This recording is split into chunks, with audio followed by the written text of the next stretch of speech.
Many Americans who wind up living on the streets never thought their economic prosperity would eventually become economic ruin. Before I moved here, I had a 3-bedroom, 2-bath.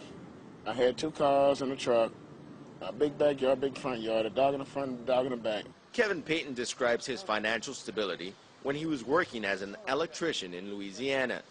After being laid off, he headed west to San Diego in search for work.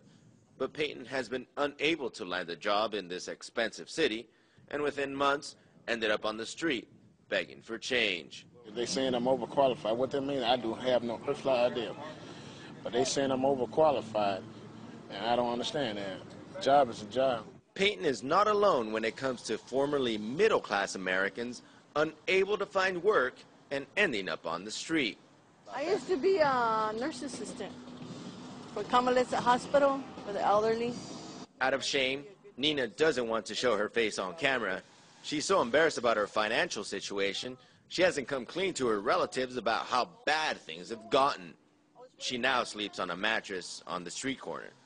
It's a rough life, made even tougher as police enforce measures to push homeless people out of certain neighborhoods.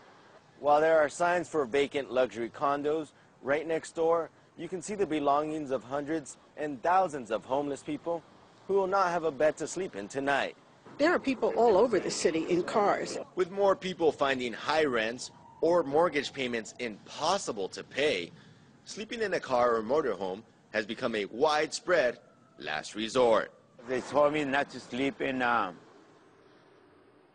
inside my car or my motorhome. I will go to jail for that. Angel, who is also ashamed to show his face, has been threatened by police for living in his pickup truck. In Venice, California, others have been arrested or ticketed for doing just that.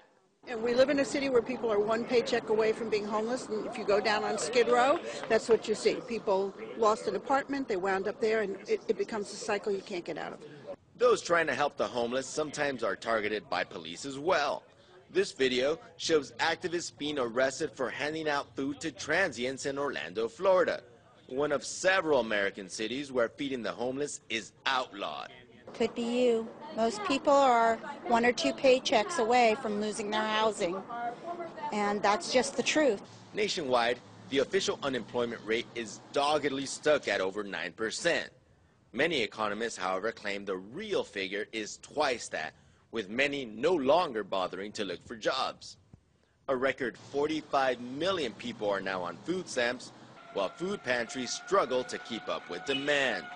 And if it weren't for these services, who knows how many people might be on the streets. The government don't care about nothing. You know, we'll make them richer and richer, make us poor and poorer.